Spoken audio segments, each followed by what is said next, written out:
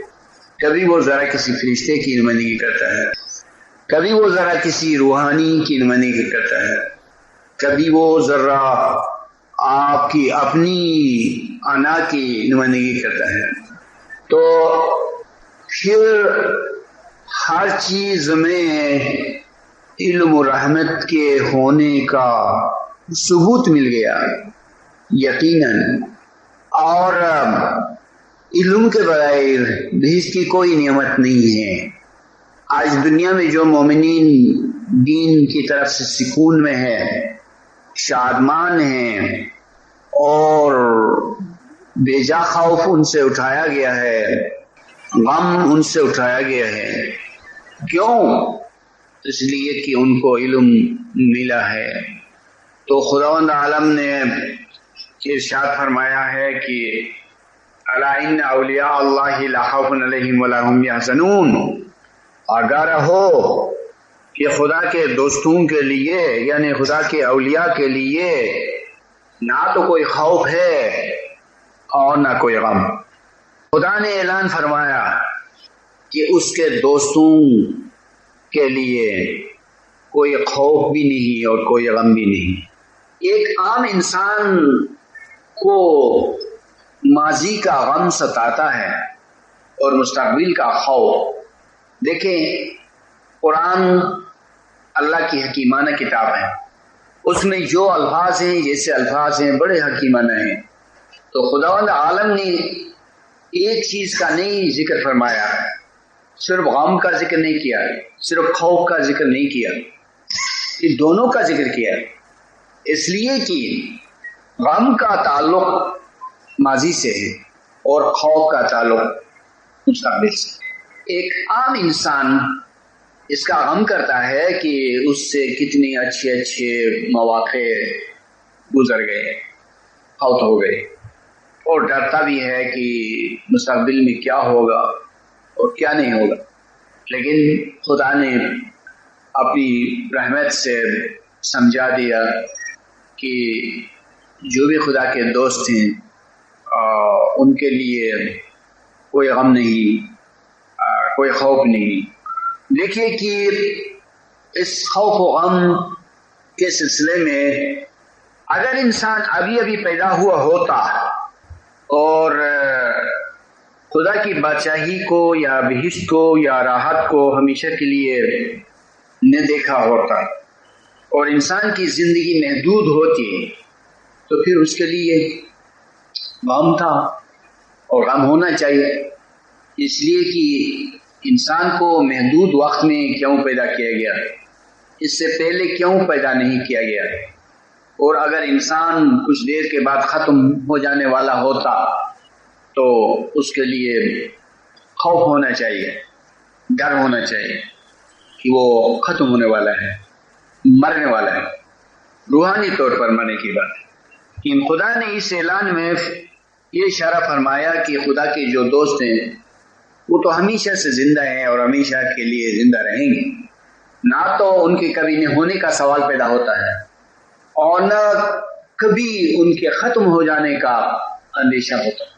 ساری مشکلات علم سے آسان ہو جاتی ہیں اور سارے مسائل علم سے حل ہو جاتے ہیں.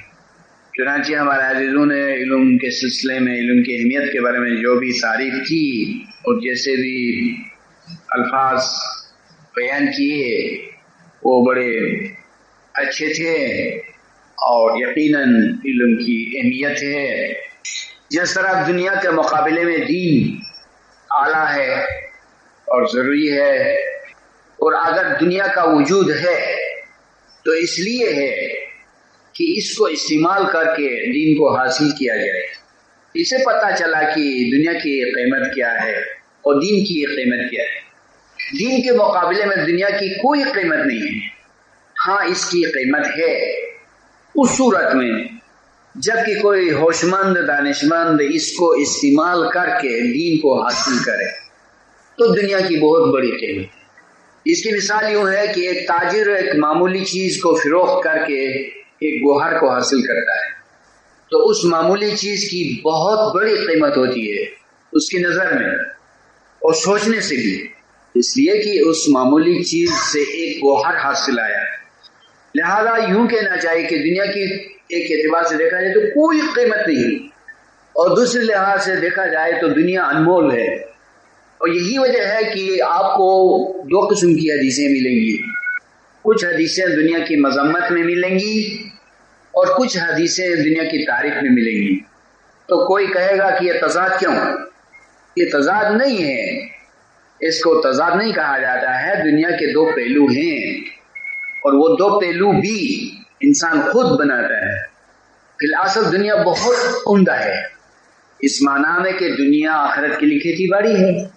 اگر اس کو صرف کھیتی باڑی آخرت کے لیے بنایا جائے تو دنیا جیسی انمول چیز کوئی نہیں ہے، کیونکہ اسی سے آخرت حاصل ہے۔ یہ بات اگر نہیں ہے تو پھر دنیا کی مذمت کی گئی ہے۔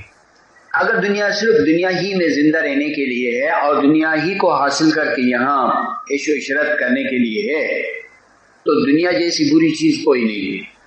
اگر دنیا کو کوئی شخص صرف کر کے آخرت کو حاصل کرتا ہے اور اس کو بے موجبی حدیث نبوی اس کو آخرت کے لیے کھیتی باڑی قرار دیتا ہے اور یہاں کچھ بوتا ہے اور وہاں اس کی فصل کو کاٹتا ہے تو دنیا جیسی عمدہ چیز کوئی نہیں ہے، کیونکہ جن کو آخرت نصیب ہوئی، آخرت کی سعادت نصیب ہوئی، انہوں نے دنیا ہی کو استعمال کیا اور دنیا میں آ کر اور دنیا میں رہتے ہوئے اور جو اچھے اقوال کا ذکر ملتا ہے اور جو اچھے اعمال کا ذکر ملتا ہے وہ دنیا میں آئے بغیر ممکن نہیں ہے۔ ان اچھے اقوال اور اچھے اعمال کے لیے دنیا ہی نہیں آنا پڑتا ہے، اور اگر یہ بات ممکن ہوتی کہ دنیا میں آئے بغیر کسی کو بہشت ملتی، کوئی کارنامہ ہوتا، خدا کی خوشنودی حاصل ہوتی، تو پھر نہیں آتے لوگ اور خدا نہیں بیچتا لوگوں کو۔ یہ ممکن نہیں ہے، اس دنیا میں آنا پڑتا ہے اور اسی دنیا میں رہتے ہوئے سب کچھ۔ تو دنیا کی اہمیت ہے اور اس کا پتہ بھی علم کی روشنی میں چلتا ہے۔ علم ایک نور ہے جس سے ہر چیز پر روشنی پڑتی ہے۔ روشنی کتنی اچھی چیز ہے اور تاریکی کتنی بری چیز ہے۔ کچھ دیر کے لیے تاریکی چھا جائے تو انسان تنگ آ جاتا ہے اور جینے کا کوئی مزہ نہیں آتا ہے۔ روشنی ہی ہے جس سے کہ ہر چیز ظاہر ہو جاتی ہے، اچھی بری تمام چیزیں نمایاں ہو جاتی ہیں، راستہ صاف ہو جاتا ہے اور آدمی چل سکتا ہے، اور اگر بیٹھتا ہے تو بھی اس کو مزہ آتا ہے اور وہ ہر چیز کا نظارہ کرتا ہے۔ روشنی چنانچہ علم ایک نور ہے، اس سے دنیا پر روشنی پڑتی ہے اور دین پر روشنی پڑتی ہے، انسان کی ذات پر روشنی پڑتی ہے اور اس راستے پر روشنی پڑتی ہے جس پر چل کر خدا سے قریب ہو جانا چاہیے۔ تو ہر چیز پر روشنی پڑتی ہے اور ہر چیز کے اندر جو علم ہے اس کا پتہ چلتا ہے۔ اور اگر لذت کی بات ہے تو دیکھیے کہ دنیا میں جتنی مخلوقات ہیں ان میں جو بے جان چیزیں ہیں ان کو کوئی لذت نہیں۔ تھوڑی بہت لذت جانوروں کو ہے، لیکن کھانے پینے میں اور حواس سے کے استعمال کرنے میں، لیکن وہ لذت اس لذت کے مقابلے میں ہیچ ہے جو انسان کو حاصل۔ کیوں؟ کس لیے؟ انسان اور حیوان میں کیا فرق ہے؟ یہ عقل کی وجہ سے ہے۔ انسان کا جو نفس عقل کا ہمسایہ ہے اس ہمسائیگی کی وجہ سے، عقل کے قریب ہونے کی وجہ سے نفس مہذب ہو جاتا ہے. یہی نفس حیوان میں بھی ہے، یہی نفس انسان میں بھی ہے. لیکن ان دونوں نفسوں میں کیا فرق ہے؟ حیوان میں جو نفس ہے اس کا کوئی اچھا ہمسایہ نہیں ہے، اس کا کوئی اچھا ساتھی نہیں ہے جو اس کو سکھائے. انسان میں جو نفس ہے وہی ہے، بالکل وہی ہے جو حیوان میں ہے. لیکن ایک فرق ہے، یہ کہ یہ نفس عقل کی ہمسائیگی میں رہتا ہے، لہذا اس کو اس ہمسائیگی سے بہت سے فائدے ہیں. دینی فائدوں کی بات میں نہیں کرتا ہوں کہ دنیوی لحاظ سے دیکھیں کہ انسان جس طرح مادی نعمتوں سے حظ اٹھاتا ہے، وہ نعمتیں ان نعمتوں سے زیادہ لذیذ ہیں جو حیوان کھاتا ہے. مثلا غذا کو کھانا جانور بھی کھاتا ہے، لیکن جانور کو اس غذا سے اتنی لذت نہیں ملتی ہے جو انسان کو ملتی ہے. حالانکہ غذا کی لذت یہ نفسانی بات ہے، کوئی روحانی اور عقلی بات نہیں ہے. لیکن پھر بھی یہ جو نفس حظ اٹھاتا ہے وہ عقل کی وجہ سے، عقل کی ہمسائیگی کی وجہ سے. اور دیکھیں کہ ناصر خسرو اپنی ایک چھوٹی کی کتاب ہے جو فلسفے کی کتاب ہے، اس میں فرماتے ہیں کہ پرندے جو دانا چگتے ہیں وہ دانے کو اٹھاتے ہیں، چباتے نہیں ہیں، بس نگل ہی لیتے ہیں. ان کو اتنی لذت نہیں ہے، دانے کو اٹھایا اور چبایا بھی نہیں، بس نگل لیا. وہ تو زندہ رہنے کی بات ہوئی اور اندر وہ دانے ہضم ہو جائیں گے. اس کے برعکس انسان جس چیز کو کھاتا ہے اور چبا کر کھاتا ہے تو اس وقت اس کو لذت حاصل ہوتی. یہ فرق ہے اس نفس اور اس نفس کے درمیان جو جانور میں ہے اور جو انسان میں ہے. اس میں ساری تعریف عقل کو جاتی ہے، عقل کی تعریف ہوتی ہے. یہ سب کچھ عقل کی ہمسائیگی کی وجہ سے ہے اور عقل کی بدولت ہے. یہ تو دنیا کی نعمتوں کی بات ہو گئی، اور اس سے بڑھ کر خود عقل کی جو غذائیں ہیں، خود عقل کی جو نعمتیں ہیں، ان میں کیا لذت ہوگی؟ یہ تو عقل سے نیچے کی بات تھی، جو نفس کی بات تھی، اور اس میں بھی عقل کی بدولت لذت پائی جاتی ہے، خوشی پائی جاتی ہے. تو لیکن اس سے اوپر کی جو غذائیں ہیں، جو نعمتیں ہیں، جو عقلی ہیں، ان میں کیا لذت ہوگی؟ اور ایک مومن ہے، حقیقی ہے، دوست خدا ہے، متقی ہے، پاک باز ہے، جاننثار ہے، فدائی ہے، تو اس کو علم کی بہت لذت، بہت لذت، خوشی ہے.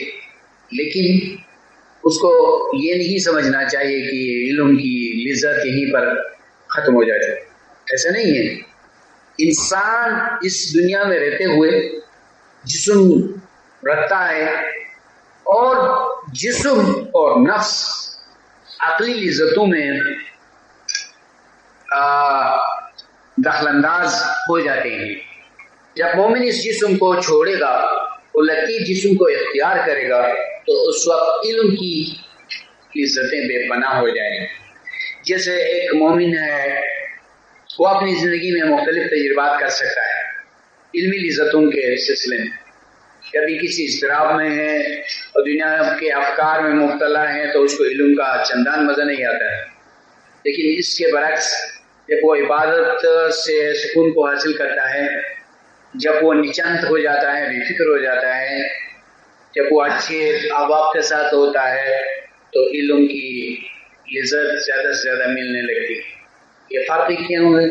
اس لیے فرق ہونا چاہیے کہ جو علم کی لذت ہے اس میں دنیا کے احوال جو ہیں دخل انداز ہو جاتے ہیں. دنیا کے افکار، دنیا کے خیالات، انسان کا جسم، بیماری، صحت اور یہ بہت ساری چیزیں ہیں، اور ان کی وجہ سے علم کی لذت میں فرق پایا جاتا ہے۔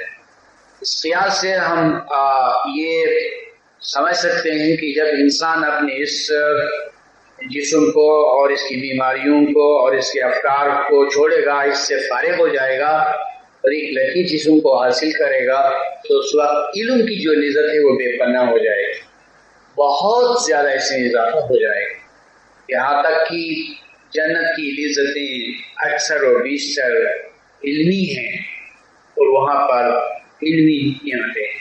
تو اسی کے ساتھ آج کی گفتگو جو علم کی اہمیت کے سلسلے میں شروع ہوئی تھی ختم ہو جاتی ہے، اور اگر آپ عزیزوں میں سے کسی کا کوئی اس زمین میں سوال ہو تو وہ پوچھا جا سکتا ہے، ورنہ ہم آج کی اس گفتگو کو ختم کرتے ہیں۔ شکریہ کہ آپ نے اپنی حمایت سے سنا اور اپنے بڑی توجہ دی، بہت بہت شکریہ، بہت بہت مہربانی۔ یا علی مدد۔ اس میں رحمت اور علم ہے، اور جس طرح آپ نے انسان کی مثال دی کہ انسان میں جو عقل ہے وہ علم کی مثال ہے، جو جان ہے وہ رحمت کی مثال ہے۔ سر اسی طرح سر جمادات، نباتات اور حیوانات سے بھی ایک ایک مثال دے کر سمجھائے تاکہ بات اچھی طرح سمجھ میں آئے۔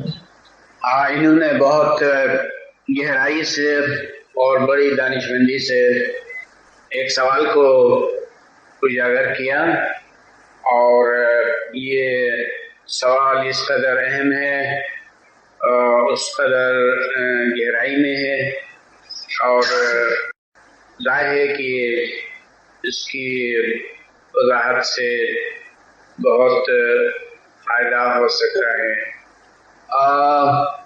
سب سے پہلے یہ ہے کہ جو عالم صغیر ہے اور جو عالم کبیر ہے یہ ایک دوسرے کے مانند ہیں، ایک دوسرے کے مشابہ ہیں، اور عالم صغیر میں عالم کبیر سمویا ہوا ہے، یعنی یہ جو بیرونی کائنات ہے وہ ذاتی کائنات کے اندر سموئی ہوئی ہے، اور یہ سمونا اس طرح ممکن ہے کہ جس طرح بھی ذکر ہوا ہر چیز کا ایک ذرہ ہے، جمادات، نباتات، ہر قسم کے جانور، سب انسان، ساری کائنات کے اجزاء، اجرام فلکی، سورج، چاند، دیگر ستارے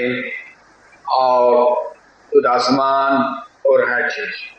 سب سے نچلے درجے میں پتھر ہے، جس کو ہم ظاہری زبان میں جمادات کہتے ہیں، اور جمادات کا مطلب ہے کہ بیجان۔ یہ تو پتھر کو بیجان کہنا عام سطح کی بات ہے اور عوام الناس کی بات ہے، لیکن خدا کے نزدیک، روحانیت کے نزدیک، قرآن کے نزدیک پتھر کی بھی روح ہے۔ پتھر کی جب روح ہے تو اس روح میں ایک رحمت ہے اور ایک علم ہے۔ مثال کے طور پر قرآن میں کیونکہ بات یعنی جمادات سے شروع ہوئی ہے اور آپ نے تقاضا کیا ہے کہ ترتیب وار بات کی جائے، یعنی ترتیب وار سمجھا دیا جائے کہ ہر چیز میں علم اور رحمت کے ساتھ۔ قرآن مقدس میں جتنی بار پتھروں کا ذکر آیا ہے، پہاڑ کی صورت میں، پتھر کی صورت میں اور جواہرات کی صورت میں، ان سب میں رحمت اور علم ہے۔ رحمت اس معنی میں کہ اس میں روح کی نعمتیں ہیں، علم اس معنی میں کہ اس میں عقل کی نعمتیں پائی جاتی ہیں۔ تو عالمی شخصی میں جب ہر چیز کی نمائندگی ہوتی ہے اور اس میں پتھر کی بھی نمائندگی ہوتی ہے، تو ظاہر بات ہے کہ اس نمائندگی کے اندر وہ راز معلوم ہوتے ہیں جو اس کائنات کی ہر چیز میں پوشیدہ ہیں۔ مثال کے طور پر مولا روم نے کہا کہ وہ سب سے پہلے پتھر میں تھے. یہ روایت سب کو معلوم ہے.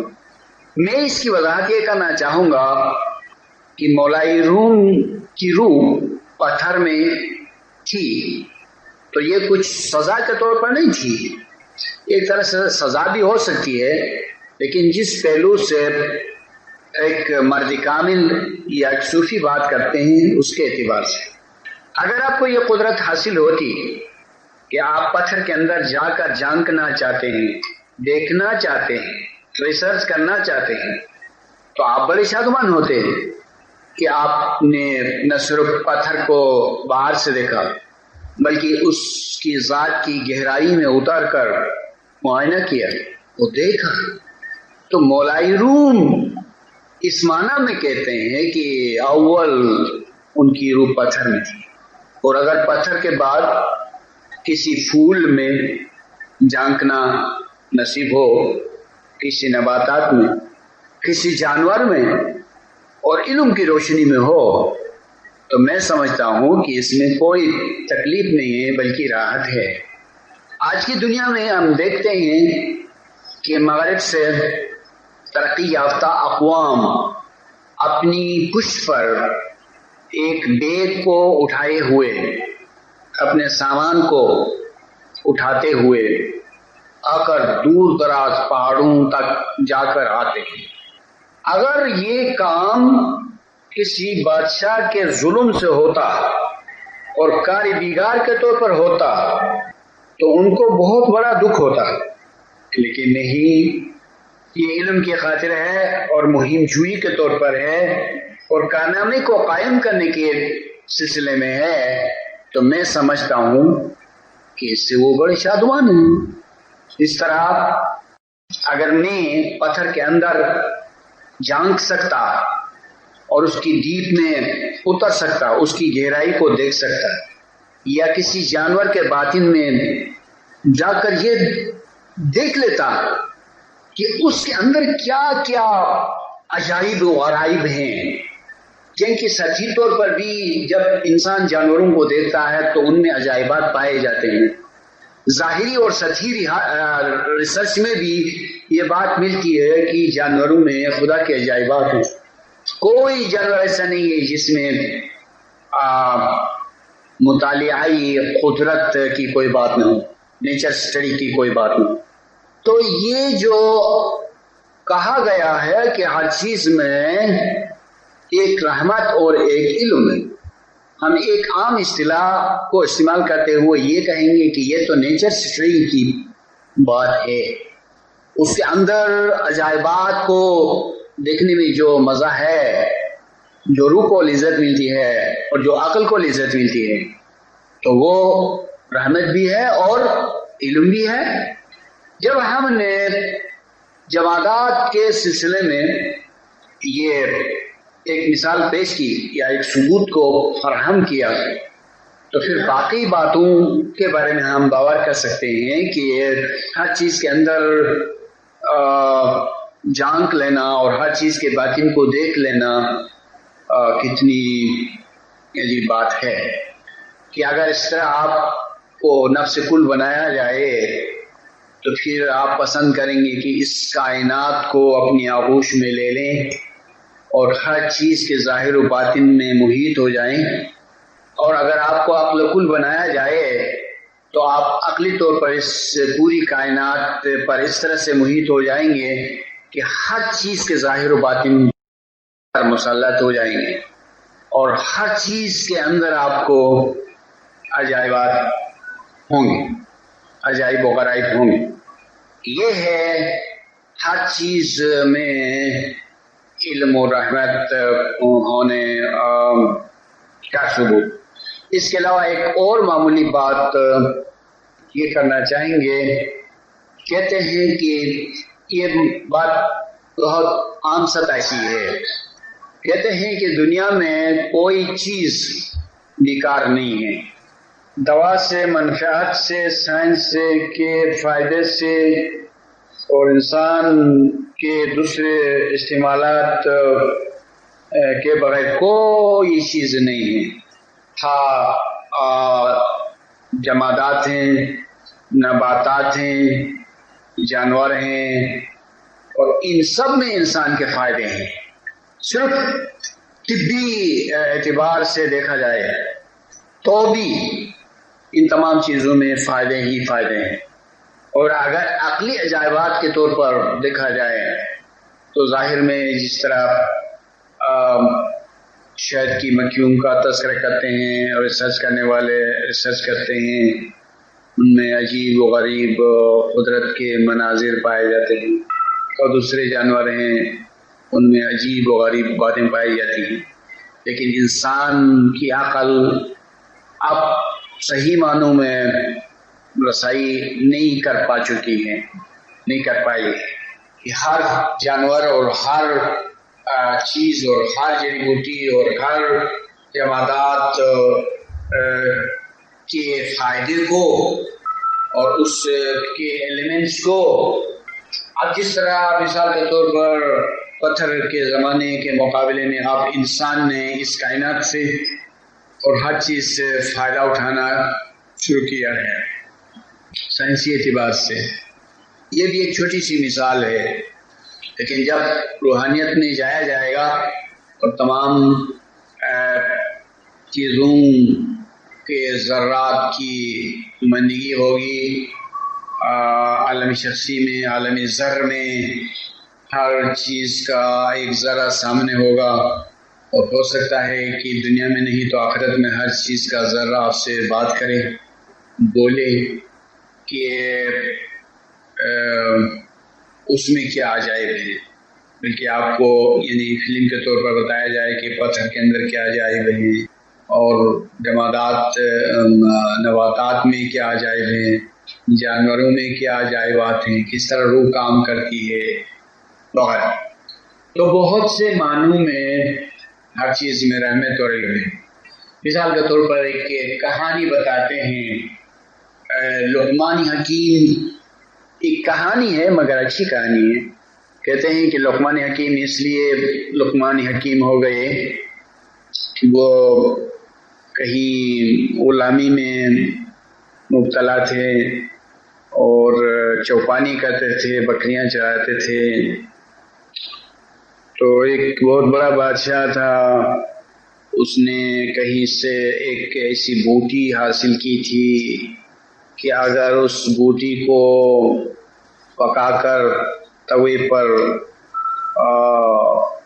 خمیر کے ساتھ ملا کر پکائیں اور اس کی روٹی کھائی جائے تو اس سے حکیم بن جائے. ایسی بوٹی حاصل کی تھی، لیکن اتفاق سے وہ جو روٹی تھی وہ جل گئی. تو خان سامان کو خوف پیدا ہو گیا کہ جلی ہوئی روٹی بادشاہ کے حضور میں کیسے پیش کی جائے. اس نے وہاں اس روٹی کو گڈریے کو دے دیا اور اس کی جگہ پر اس جیسی دوسری روٹی پکا کے بادشاہ کے حضور میں پیش کیا. وہ جو جعلی چیز تھی اس میں کیا حکمت ہو سکتی تھی کہ جو اصل چیز تھی وہ تو گڈریے نے کھا لیا، اور کھا کے جب بکریاں چرانے کے لیے چراگاہ میں گیا اور پہاڑ میں گیا تو پھر عجیب واقعات اس پہ گزرنے لگے، اور وہ آوازیں سنتا تھا، پتھر کی بھی آواز سنتا تھا، پیٹی کی بھی آواز سنتا تھا. ہر بوٹی بولتی تھی، کہتی تھی کہ میں فلان بیماری کے لیے دوا ہوں، میں فلان بیماری کے لیے دوا ہوں، میں فلان بیماری کے لیے دوا ہوں. تو ہر بوٹی نے اس سے بات کی. کہانی ہے لیکن بڑی اچھی تعویلی کہانی ہے کہ جب ایک شخص مقامی روحانیت پر کامیاب ہو جاتا ہے تو ہر چیز زبانی خیال سے یا زبانی حال سے اس سے بولتی ہے کہ مجھ میں یہ علم ہے، مجھ میں یہ علم ہے، مجھ میں یہ حکمت ہے، مجھ میں یہ راز ہے. تو ایک درویش کہہ سکتا ہے کہ میں ہر طرف علم کو دیکھتا ہوں، آسمان زمین کی ہر چیز کی طرف جب نگاہ اٹھا کے دیکھتا ہوں تو اس میں مجھ کو علم نظر آتا ہے. کوئی مرد درویشی کر سکتا ہے، کوئی مومن یہ دعویٰ کر سکتا ہے. تو اس کا مطلب یہ ہوا کہ ہر چیز میں علم ہے، کوئی چیز علم کے بغیر نہیں ہے، کوئی چیز رحمت کے بغیر نہیں ہے. پھر میں دوبارہ، چونکہ یہ سوال بڑا اہم تھا اور بہت دلچسپ بھی، کیونکہ آپ نے بہت گہرائی سوال کیا تھا اور جان کر کیا تھا اور امید سے بھروسے سے سوال کیا تھا. اس لیے تو قرآن میں جمادات ہیں، اور قرآن کے جمادات یہ کہ وہاں پتھروں کا ذکر ہے، اور سب سے زیادہ حکمتیں ان پتھروں کے ذکر میں. ان پتھروں کے تذکرے جو ہیں وہ گوہر عقل کی طرف جاتے ہیں، اور سب سے اونچی تعویل ان پتھروں کی بنتی ہے. یہ نباتات اور درختوں کا ذکر ہوتا ہے تو وہ بھی بہت بلندی کی طرف جاتا ہے. ہم نے اپنے مقالوں میں اس کے اشارے کیے ہوئے ہیں، پتھروں کا ذکر کیا ہے. ان چند سالوں میں ہم نے جو مقالے لکھے ہیں وہ بہت ہی مفید اور اعلیٰ ہیں، اور ہم نے پتھروں کا، پہاڑوں کا ذکر کیا ہے، اور آپ کو وہ کتابیں فوٹو اسٹیٹ میں ملتی ہیں. پھر ہم نے درختوں کا ذکر کیا ہے اور جانوروں کا بھی ذکر کیا ہے. بہرحال کوئی چیز علم و رحمت سے خالی نہیں. اگر اس کائنات کی ایک اکائی کو لیتے ہیں یا پوری کائنات کو لیتے ہیں یا اجرام فلکی میں سے کسی حصے کو لیتے ہیں، تو بہرحال ہر چیز میں اور ہر چیز میں علم اور رحمت ہے. یعنی روح کے لیے اور عقل کے لیے نعمت اور دولت ہر چیز میں. مہربانی کہ آپ نے بہت اچھا سوال کیا تھا، جس سے ہم کو خاص طور سے گفتگو کرنے کے لیے موقع ملا. مہربانی.